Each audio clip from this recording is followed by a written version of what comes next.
This is Force for Hire, a deep dive into private military contracting and how it's transforming the battlefield. I'm Michelle Harvin. And I'm Desmond Ferris. We've talked a lot about the business of military contracting in a broad sense. But a very practical question people have is, how do you become a contractor? With so many of the positions being kept confidential, how do prospective employees even find the work? And what kind of training and background is needed for the more dangerous or uncommon jobs? As we've mentioned, many contractors are third country nationals who are foreign subcontractors. We'll be looking more closely at this workforce in a different episode. For this episode, we wanted to talk about the job market today. A majority of contractors are veterans or have some sort of specialty training. But how do they make that transition? Of course, there are many different types of contractors, but we wanted to look at the general path and what the ever-shifting industry looks like today. For that, we brought back Adam Gonzalez from our second episode, who told the story of being a security contractor during the American occupation of Iraq. When he got back to the States, Adam says he was lost. I went to work for an electrical company out of Chicago. I would think about, the places that I've been, look back at the job site, and I would cry, to myself in the morning in my truck, thinking, I don't want to go in there. I don't belong here. That was an extremely low point for me. And then right around that time, I met my wife, or who is now my wife, a former Army captain, and we started a business venture, designed to helping transitioning veterans. I wanted to help men and women not go through the same, pitfalls that I went through while trying to transition, and we called it Silent Professionals. So we brought in Adam and Susan Gonzalez, the husband and wife team behind Silent Professionals, to talk about their experience helping contractors find work. Yeah, so I guess Silent Professionals pretty much began with Susan and I, really. It was a joint effort trying to solve two kind of problems. One, it was to help me with, my position as a director of operations for a hostage rescue company.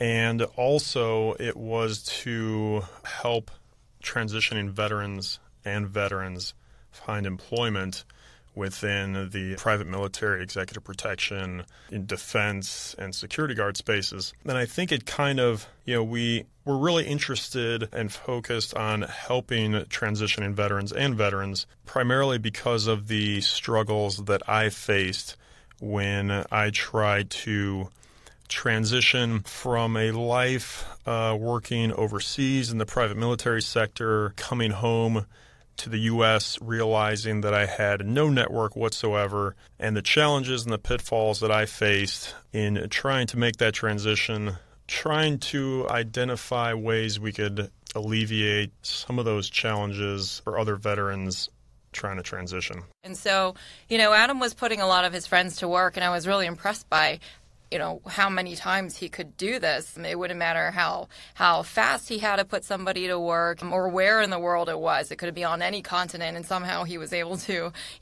get a friend that he worked with in the past. And that really spoke to me about how experienced he actually was in this industry and how many, over a decade back to back of just doing all these unique, jobs in the private military and private security industry. And so what I really saw when I met Adam was that when he's always been what I would have thought emotionally well transitioned, but when I thought he was really, kind of coming into his own and really truly satisfied with his professional life was when he put his friends to work. And I thought that was kind of a really almost a form of therapy is what I kind of call it, because there's no really other way to describe it when I see, what sort of satisfaction that actually brought him. And it was more than just, hey, I put my friends to work. It was almost like it put all this meaning to all those years that he spent overseas. And I thought, I do work on the internet and I do analytics and I have some business partners and we do stuff where we're optimizing how people find things on the internet. And so I said, why don't I create a platform where we can take all these people who are looking for jobs like the jobs that you are doing and give them, basically utilize your experiences and your networks. And the way we utilize them was having this relationship with the employers that needed to fill these jobs. And we could connect these people looking for jobs with the jobs that actually needed to be filled with very experienced people. And that's the essence of how we came up with Silent Professionals. And of course, it's been every day we're growing, and so it's constantly evolving, but that's how it all started. But, to put over now 2,000 people, 2,000 combat vets in jobs in just over a year, there's a level of satisfaction there for me as well. But it's like putting all his buddies to work. And can you go into more like what Silent Professionals is? Because it's more than a job board, correct? It is. On the face, it's a job board, but there's so much that happens behind the scenes. We do vetting on both the candidate and we do vetting on the employer. So we have, every candidate that comes through and they're applying for a job, as long as they meet the qualifications, they'll start the vetting process. And so what the vetting process is, we reach out, and this is where Adam's experience really comes in, him and a bunch of his friends and his network, and we say, who in this community, this person claims to have done, X job in this community, who do we know in that community today? And usually it's just 1 degree of separation away. It's really seldom more than that. And we confirm that this person is indeed who they say they are and have done the jobs that they've said they've done. On the other side, we do vet employers as well. So there are a lot of people who are starting security companies. There's tons of them. Some people have heard of, most people have not heard of. It doesn't mean they're not reputable, but you wouldn't know if they're reputable or not. We make sure that they are. And what we do is we make sure that we're able to reach out to our communities and say, who has heard of this person? This company. Have they paid their contractors? Have they paid them on time? Have they paid them what they said they would? These things seem like everybody would do that, but I will tell you, a lot of people do not. I think that, I hate the term mercenary, but people like to use that term, and I think because of that, people almost treat people that are working in this industry as if they're expendable. And because of that, you're doing this expendable type of job, and they treat them in a way where, I might not pay you, or I changed my mind, I'm not going to pay you this. It's really kind of, it's a shame to do that in general, because you wouldn't think that, anyone would do that because it's their word, but there's a lot of bad players out there. And when it comes to, you're really putting your security and your safety and your lives on the line, we want to make sure that that's not happening. We've seen it with pretty dire consequences, not through us, but, just friends of Adam's who have worked for people like that. And on a really bad case, we know of people personally who have committed suicide, unfortunately, because they couldn't make finances meet, and the pressure got too great for them. And so we really try to mitigate that as much as we can. All that, why do you think it's hard for veterans or combat vets? Why are they having a hard time finding jobs after military service? I think it's a matter of translation. I'm a language major by background, so I'm kind of speaking in terms of how a linguist would. But, translation is a two-way street. I think everybody likes to, talk about a transition for veterans as if there is, there is a one-directional path for veterans.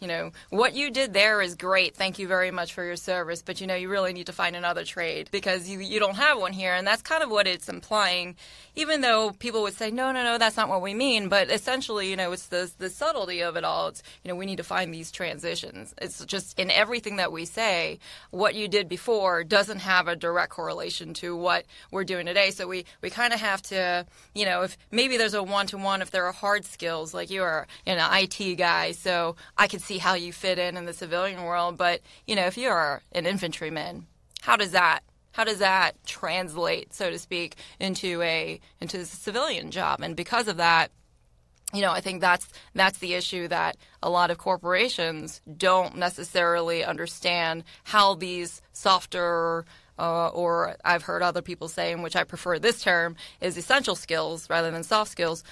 These essential skills are not something that they know how to tangibly measure. And because of that, it's hard to bring these guys that have incredible skills and that they can bring into the workforce. But, they don't know They don't, the civilian side doesn't necessarily offer a retooling or a re-education of a couple of hard skills that can take those essential skills and combine them. And it all requires a different level of skill. Because of that, you might have a corporate entity, a large oil and gas company, and they'll say, well, I'm not really sure what I'm looking for here. And if they do go into the military, they might say, I want a special forces guy. And they don't know what they're really looking for. They just want them to be really good or elite in their mind. But there are many people who are elite at certain types of skills that may not be special forces. And so we're here to help them educate that, because we already know they're already willing to see that. They're already willing to see these combat arms guys come back and say, security makes sense. We look at you and your ability to talk to us in a corporate setting, and we trust you because you've given us those results. From there, when we put the combat arms guys into these really high responsibility security positions, they're also able to impress them with all the other soft skills. So getting the right guys into the right security job is incredibly important. And I don't think that has happened before. That's what we're doing. In addition to that, so, one of the other things we're doing and kind of having some pretty good success is re-educating companies on their requirements for a specific job. One of the things we're really trying to work hard on is when companies come to us and they say, well, we need a guy who is on a former combat arms or comes from a soft, background, but he has to have a degree. Well, a lot of times, and I guess like the reasoning for having this, degree is identified kind of loosely in that, well, it is a direct translation to, on a leadership or on a report writing, whatever the case may be. We educate them in a way to where, we explain that degree, can be, substituted for experience.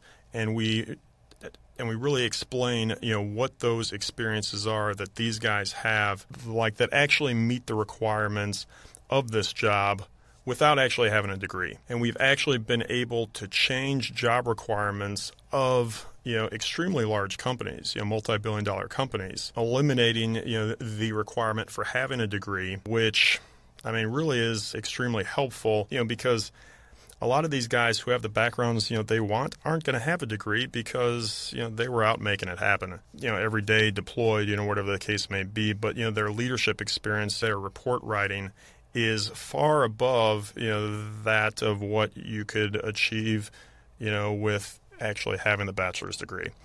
So a lot of that is just kind of through re-education, and we really do take the time to push those points, and we're actually kind of seeing that it is actually making a difference.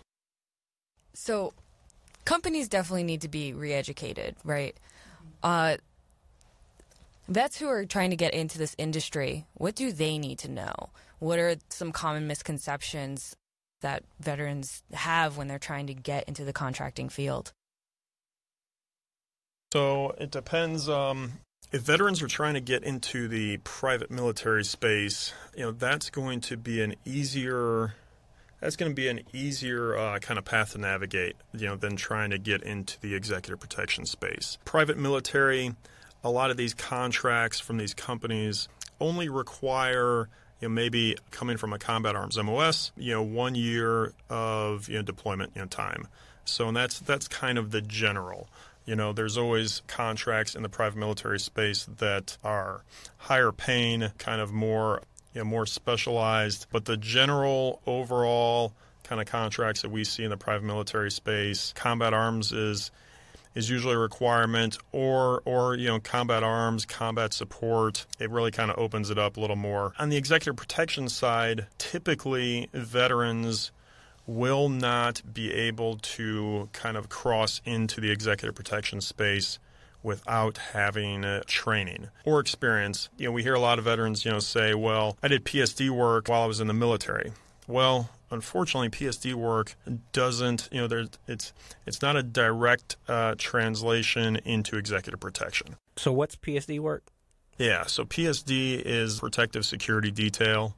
And so, this is usually given to generals in the military, where usually the generals will have like an MP team or a security forces team, or even, some infantry guys, an infantry, squad kind of trained up in PSD to provide, protective services while they travel, all throughout the countryside. Executive protection, on the other hand, is usually a lot smaller scale. It's usually a corporate environment. Ultra high net worth client is the person that's being protected. The protectors who are actually providing the protection, it's usually like one guy. It could be a small team, but usually it's one guy. So the mindset is all around completely different.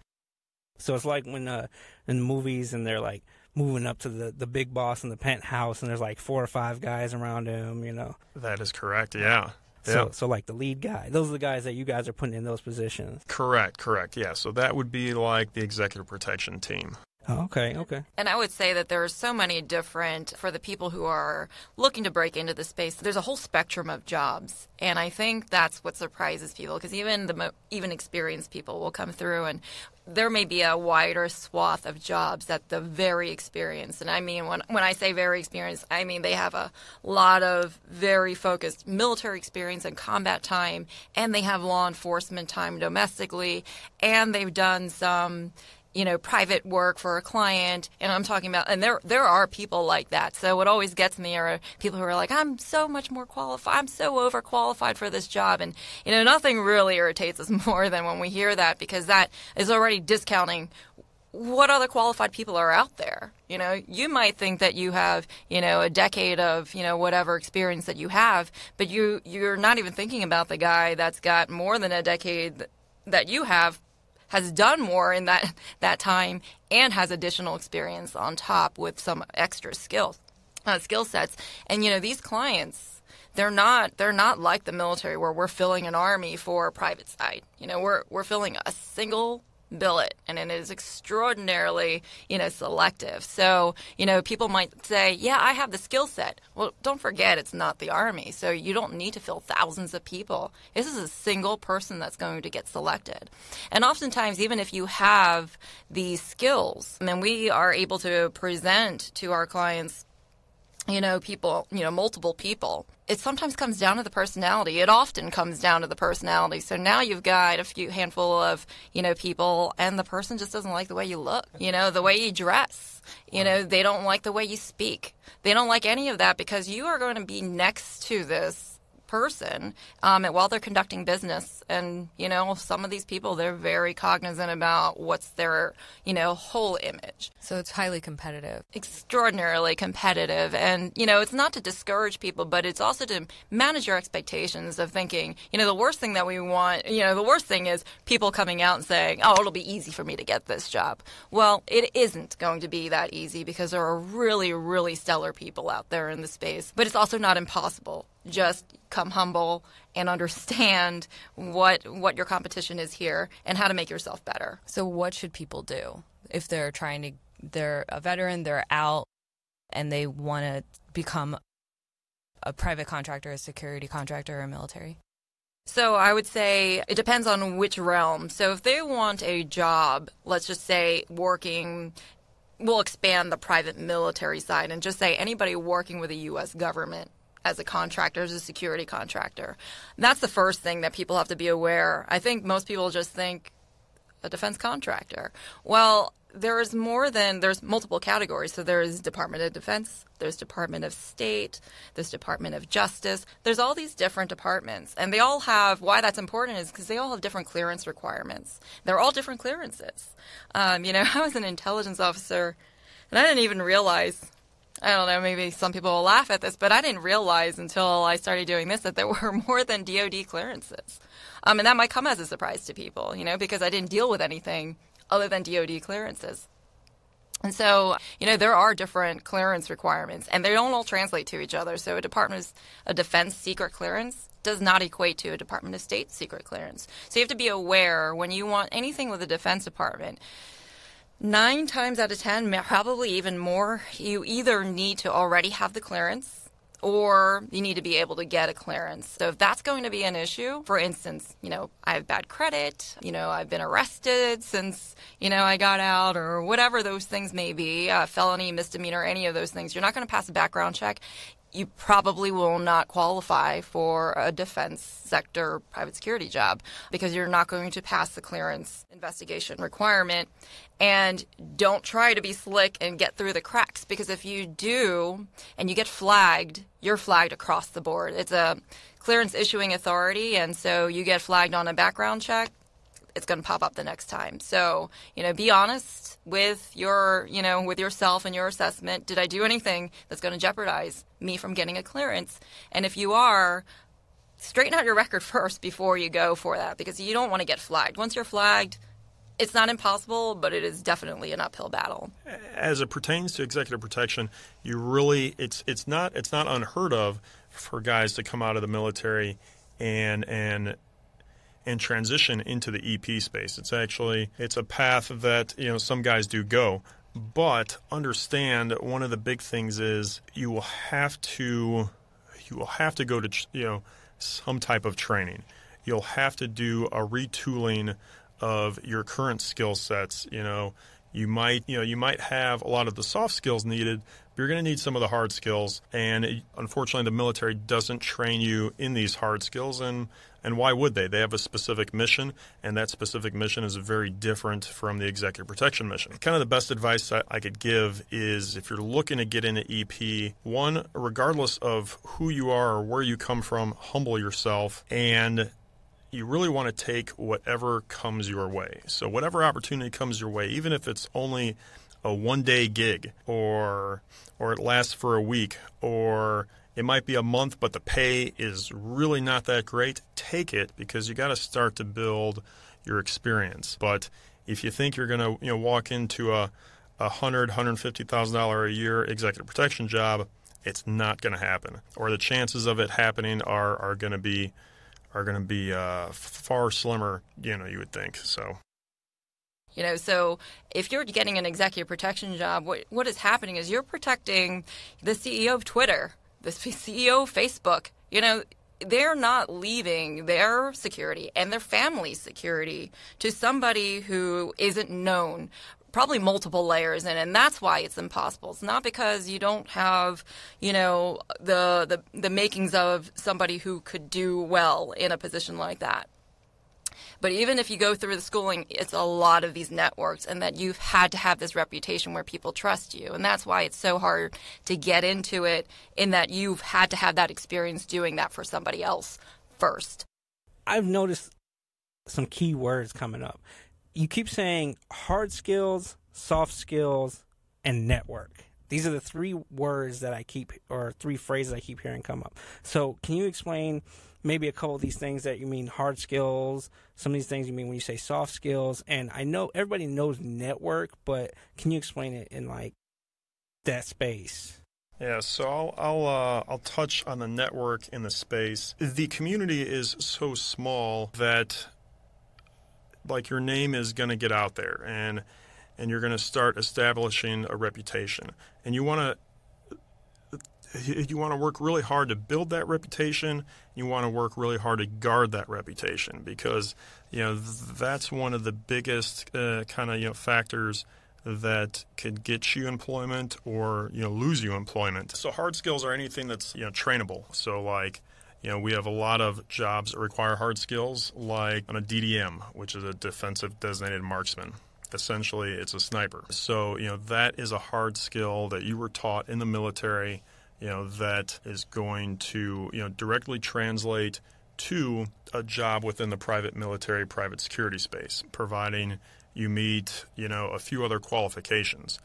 And so another hard skill would be, that's like a direct translation into the private military, private security space, would be like your paramedics, your canine handlers, your dog handlers. Any of those types of skill sets are hard skills, and are skills that will kind of carry you into, the next chapter. So Microsoft Word, that's I got taught that could be considered a hard skill, because I don't know, maybe I'm doing a report. So what would a soft skill be? That's what I'm kind of confused about, so I can know. Yeah, so that's probably a little less, kind of less tangible, in that it's more developed probably through experience. Developed through your experiences. Iraq, Afghanistan is a very kind of different war where there is no uniformed enemy. The enemy is mixed into a local populace, and so a soft skill would be, like for example, over time you're able to maybe identify, well, you know what, this guy's probably a bad guy, based on a whole bunch of variables that I have kind of gained through experience, and this guy's a good guy. Would be a soft skill. It doesn't mean you could engage the bad guy, but it's just a way for you to identify, hey, you know what, this guy's a bad guy. You wouldn't be able to know that if you were just brought right in without any experience. So that would be identifying a soft skill. Yeah, and soft skills are so difficult to kind of give examples for, because if you, depending on who's listening, depending on if you have the skill or not, it's just really, really, if you don't have the skill, it's like, well, I'm not sure what you're talking about in this context. And then there's so many different contexts. But the best analogy I can bring is I remember when I used to work for an oil company, and they would come to me with a military resume. And they had such a wonderful recruiting program. I mean, it was a superb recruiting program at ExxonMobil. And what they ended up doing was giving me a military resume, because I was like one of a handful of military hires that they had. And so they would say, I can't tell if this resume is good or not. Can you read it? And now after getting by the the hard skills, they could always look, and this is where people can kind of universally from the military kind of understand it. You can look at a military resume. If you have never been in the military, say, wow, that seems so impressive. But you can almost tell from the experiences, like, yeah, even if they did all those things, you're going to say their level of skill in these areas is about here, right? So you can tell by the kind of assignments. So there's a certain level of judgment we're talking about. So that's how we measure those soft skills. That's where the experience really matters in the vetting process, is when we can look through what is essentially a military resume and say, based on the series of assignments that this person had and the amount of time that they did and the level of what they've done in each, this is telling me that they should have, this type of judgment. There's a certain amount of maturity. It's all these different factors together. If you ever met a person who is really, really well schooled, has like a master's PhD, and not really doing anything against those people that are really well, academics, but seem to have absolutely no ability otherwise, common sense or otherwise. We always say common sense, but it's actually this whole cluster of what I would call soft skills. And that's the best way to describe the soft skill part, because there's no part of a resume that we would look at specifically to identify a soft skill. It's kind of it's like reading in between the lines a little bit. It is, and really understanding what it would take to do these things. So the job market has fluctuated a bit. It always fluctuates with, what's happening in the world. What is it like now? And I feel like there is this one stereotype that contracting brings in a lot of money. What do you say to those type of people? What is the job market like today? Yeah, so contracting, in the early days, it did bring in a lot of money. And early days meaning the early days of the Iraq and Afghan war. So, a typical security contractor was making at least $500 a day, 7 days a week. And that's on the low end. On the high end, guys could be making upwards of $20,000 a month, $600 a day approximately, somewhere in between $600, $650 a day. $600 a day puts you at $18,000 a month. But security contracts could be paying as low as $150, $200 a day. So if you think about it, $200 a day comes out to about $6,000 a month. A guy could go get a job as a laborer on the highway construction crew, probably making about that much money, and not putting his life in harm's way. I personally, when I first started in early 2004, I was making $500 a day, $15,000 a month. But just shortly after that, a few years later, in 2009, I jumped on a contract making $200 a day. I jumped on that for different reasons, but it's not as high paying as people like to think. Additionally, there is no insurance. There is no medical insurance. There is no dental. There are no additional benefits. You get that money, and you have to make smart choices for yourself and your family.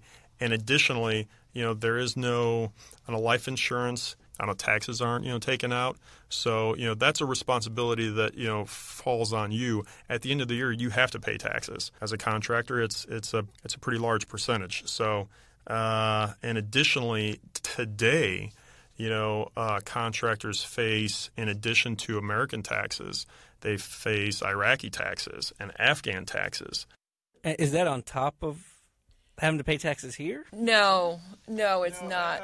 And so they can get some sort of credit for having to pay that Afghan tax, but they're paying that to the Afghan government. Up front, they have to pay that up front to the Afghan government. At the end of the year, when they do their taxes in the U.S. Hold on. So you're telling me I take a job where I'm making $150,000 and I got to pay 20% up front in order to do it? Yes. And then if the contract got canceled because of the employer canceled, I still paid that? Well, 20%, so like if you get paid once a month, 20% of that is going to Afghan taxes. So you have to pay each month. check. It's being withdrawn from your like you're not paying it retroactively after the fact. It's coming out of your check. Okay, because I'm saying you said up front. I'm like, no. What happens if this gets canceled? Oh man, but 20%. That's yeah.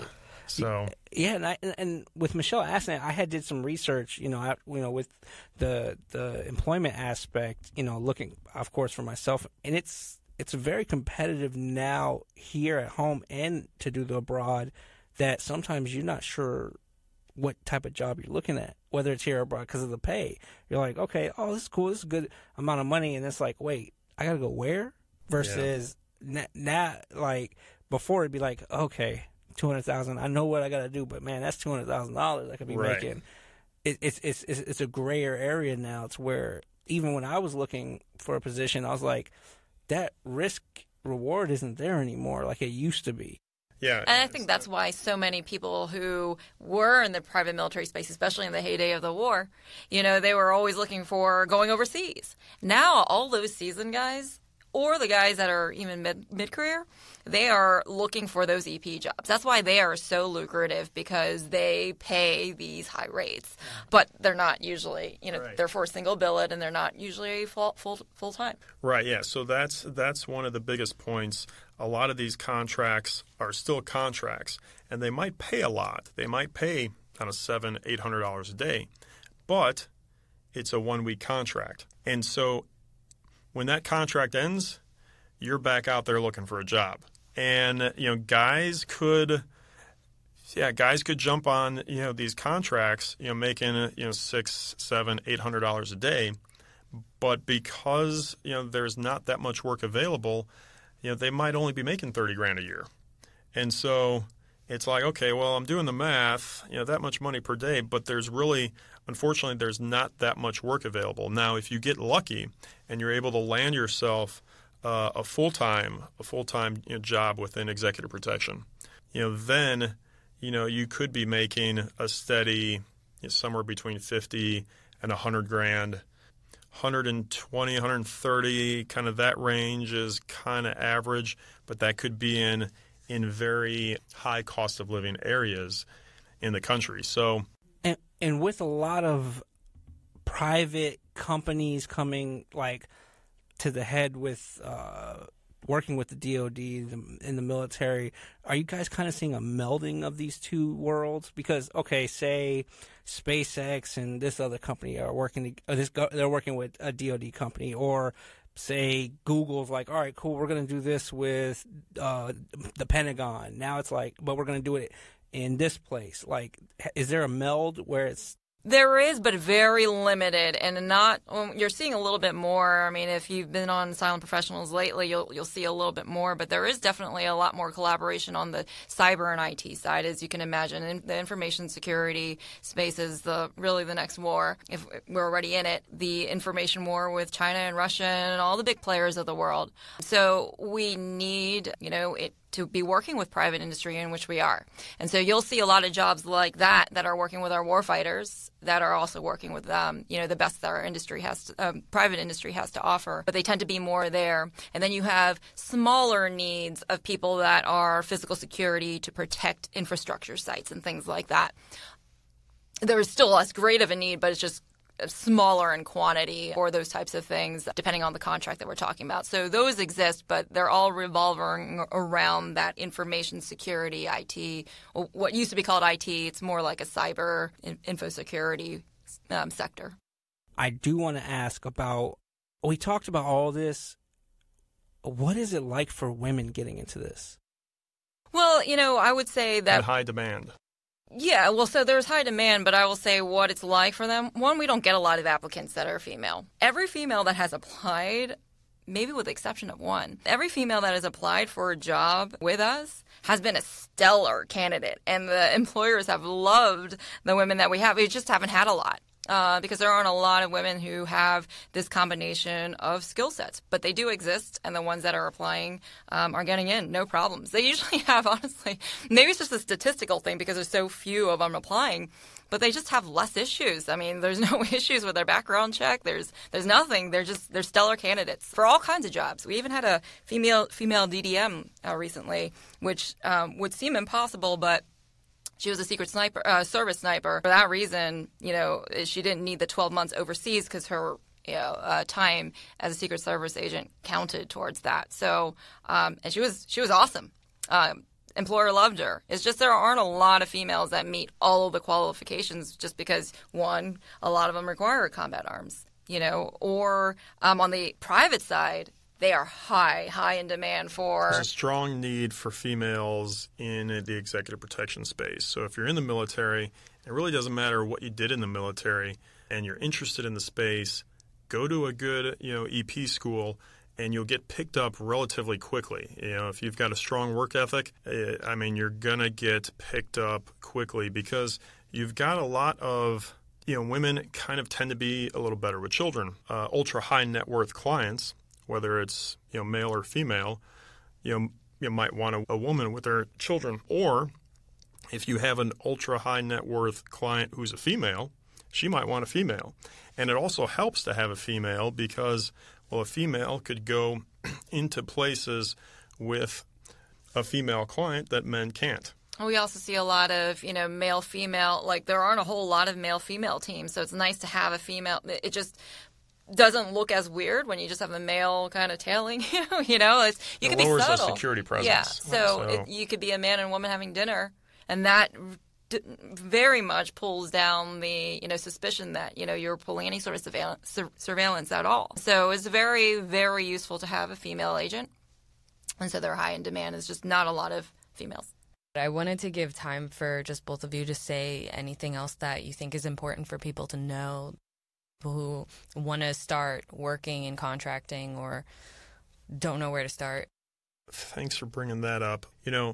For people coming out of the military, especially if you're still in the military and you're getting ready to separate and you're a month out, even up to a year out, go ahead and create a profile, apply for jobs, because we have actually placed guys into positions even with being a year out, right? And so, yeah, that's the max. So they can't really actually touch you until you have your DD-214, sure. Right? So they can't do it, but what they can start doing is getting you the information, especially the more skilled it is, to prep yourself for maybe there's a train up or anything like that involved. But as soon as you get your DD-214, they can start processing you for any sort of clearance that you may need. So you're cutting down on that time before they can put boots on the ground. And while you're still in, you really want to ensure that, your clearances are up to date, have some time before they expire if possible. You want to make sure everything that you have, that's especially a hard skill, is documented. So if you went to Army Sniper School, Marine Scout Sniper School, any schools that you went to, make sure it's documented. You have graduation documents, but even more importantly, when you do go for separation, ensure that it is on your DD-214, because if it is not on your DD-214, A lot of these, government departments will not recognize you, and you will not, be eligible for employment, especially if you're, trying to get into, specific, private security, private military kind of roles. And a lot of those roles are, you're on a static security, you're on a PSD positions, your DDMs, on a paramedics, K9 guys, yep. Yeah, and I will say that course completion certificates do count, but say you're applying directly through a company and your DD-214 doesn't have your school in it, they'll just put you in the reject pile because they go through thousands of resumes every single day. So you'll get lost in that shuffle. And so making sure your DD-214 is correct before you get out is incredibly important. It's a lot easier than to have to furnish all the supplemental documents. That also delays your application so other people can get selected before you. And more often than not, we see people's DD-214s are incorrect. And the most important thing is make sure your deployment dates are correct because chances are they are not. So make sure that you are checking to make sure all your deployments are included and start and end dates. If a contract requires you have 12 months of deployment time, you need to meet 365 days. If you are 364 days, you will get rejected because that is the contract term, and the companies out there cannot violate that contract term or they'll get penalized, and the contract will be pulled from them. So if you're in the military and you want to get into the private military space, private security space, you're going to want to be in a combat arms MOS, a combat support MOS, and you want to make sure you have at least 12 months of deployment time. It has to be at least 365 days, like Susan said. It can't be anything less.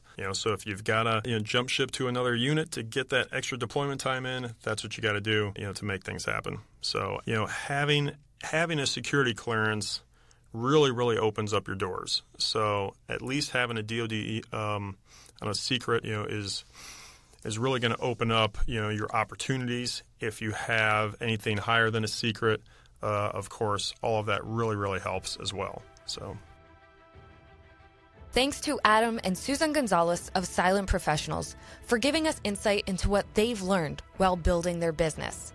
In the next episode, we'll hear from Evan Hafer, who worked with the CIA and did over 37 trips as a contractor.